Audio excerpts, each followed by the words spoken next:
குடியிருப்பு வளாகத்தில் உள்ள பூங்காவில் துள்ளி குதித்து விளையாடிய சிறுவர்கள்.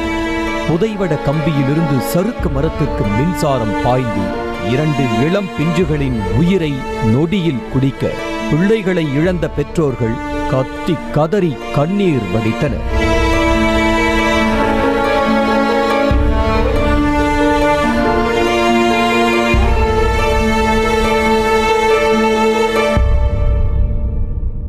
கோவை மாவட்டம் சின்ன வேடம்பட்டியில் அமைந்திருக்கிறது முன்னாள் விமானப்படை ஊழியர்கள் வசித்து வரும் ராமன் விகார் என்ற குடியிருப்பு வளாகம்.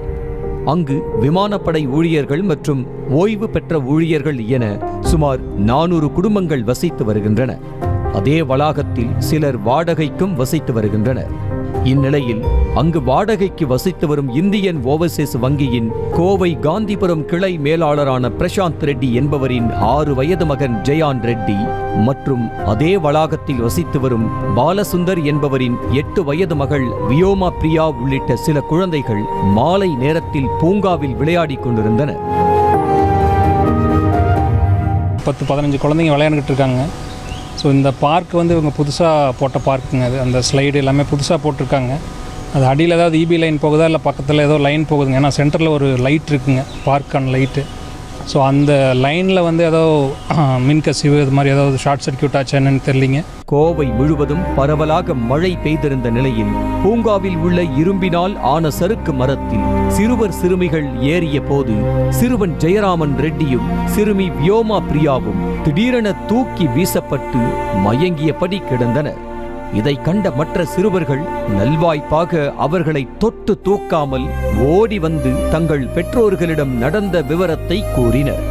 பின்னர் பதறியபடி சிறுவன் மற்றும் சிறுமியை தூக்கி கொண்டு அங்குள்ள குடியிருப்பு வாசிகள் மருத்துவமனைக்கு ஓடினர்.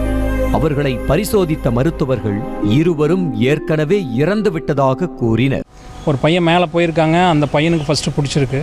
ஸோ அவன் அப்படியே இருக்கான்னு சொல்லிட்டு இந்த பாப்பாவும் வியோமாவும் போயிட்டு அந்த பையனை போய் பிடிச்சிருக்காளுங்க. அப்படியே பிடிச்சிட்டு 2 பேரும் வந்து அங்கேயே இருந்திருக்காங்க. மற்ற பசங்க ஒரு 2-3 நிமிஷம் பார்த்துருக்காங்க, இவங்க எதுவும் மூவ் ஆகலின்னு சொல்லிட்டு உடனே போய் தொட்டு பார்த்துருக்கானுங்க. அங்கே ஏதோ எர்த்தடிச்ச மாதிரி இருந்திருக்கு. உடனே அவனுக்கு வந்து பின்னாடி கத்துனானுங்க. ஸோ அப்போ தான் வந்து மற்றவங்கெல்லாம் போய் பார்த்துருக்காங்க. அப்புறம் யாரும் போய் எடுக்கிறதுக்கு பயமாக இருந்தது, ஏன்னா எர்த்தடிக்கிறதுனால. அப்புறம் அங்கேருந்து செக்யூரிட்டி வந்து லைனை ஆஃப் பண்ணதுக்கப்புறம் தான் போயிட்டு பாப்பாவை தூக்கிட்டு வந்து அவங்க அப்பா அம்மா உடனே வந்துட்டாங்க. காரில் கூப்பிட்டு வந்து ராமகிருஷ்ணா கூப்பிட்டு வந்தாங்க. அங்கே வர்றப்பவே அவங்க இறந்துட்டாங்க அப்படிங்கிற மாதிரி சொன்னாங்க. இது குறித்து தகவல் அறிந்து ராமன் விகார் குடியிருப்பு வளாகத்திற்கு சென்ற போலீசார் பூங்காவில் சோதனை மேற்கொண்டனர். அப்போது குடியிருப்பு வளாகத்தின் அருகே உள்ள பிரதான மின்கம்பத்தில் இருந்து சிறுவர் பூங்காவில் உள்ள மின் விளக்கிற்கு மின் இணைப்பு வழங்கப்பட்டிருந்ததும் அந்த மின் கம்பிகள் பூமிக்கு அடியில் கொண்டு செல்லப்பட்ட நிலையில் கடந்த 4 மாதங்களுக்கு முன்பே மின் கம்பிகள் சேதமடைந்திருந்ததும் தெரிய வந்தது. சில்ட்ரன்ஸ் பார்க் டெவலப் பண்ணும்போது கீழே யூஜி கேபிள் போயிருக்குதுங்க. அவங்க போட்டிருப்பாங்களா இருக்குது. அது கேபிள் டேமேஜ் ஆகிருக்குது. அதுக்கு மேலே ஸ்லைடர் கரெக்ஷன் பண்ணிட்டாங்க.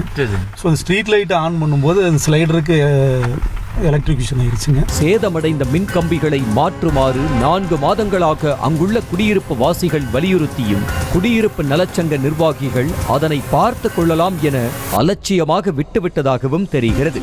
தற்போது பெய்த மழையில் சேதமடைந்த மின் கம்பிகளிலிருந்து மின்சாரம் சறுக்கு மரம் உள்ளிட்ட விளையாட்டு சாதனங்களில் பாய்ந்து மின்சாரம் தாக்கி சிறுவனும் சிறுமியும் உயிரிழந்தது தெரிய வந்தது.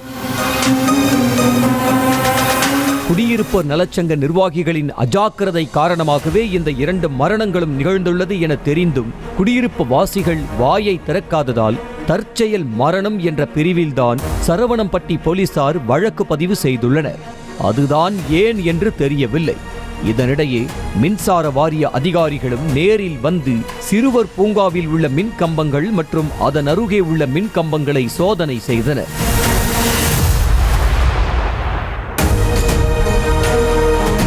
இது ஒருபுறம் இருக்க 2 குழந்தைகளின் பிரேத பரிசோதனை கோவை சிங்காநல்லூர் பகுதியில் உள்ள இஎஸ்ஐ மருத்துவமனையில் முடிவடைந்த சூழலில் பெற்றோரிடம் குழந்தைகளின் உடல்கள் ஒப்படைக்கப்பட்டன.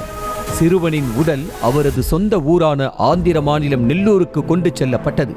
அப்போது சிறுவனின் தந்தை கண்ணீர் சிந்தியது காண்போரையும் கலங்கச் செய்தது.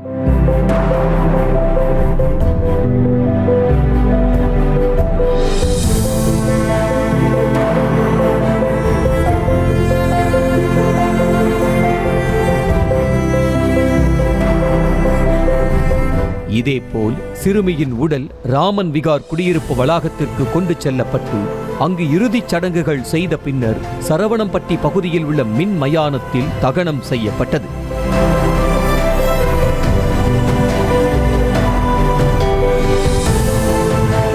இந்த நிலையில் கேடட் கம்யூனிட்டிகளில் வசிப்பவர்கள் தங்களது குடியிருப்பில் உள்ள மின்மாற்றிகள் மற்றும் பூங்காக்களில் உள்ள மின் இணைப்புகள் பாதுகாப்பான முறையில் பொருத்தப்பட்டிருக்கிறதா என்பதை சரிபார்த்து கொள்ளுமாறு கோவை மாநகர காவல்துறை சார்பில் அறிவுறுத்தப்பட்டுள்ளது.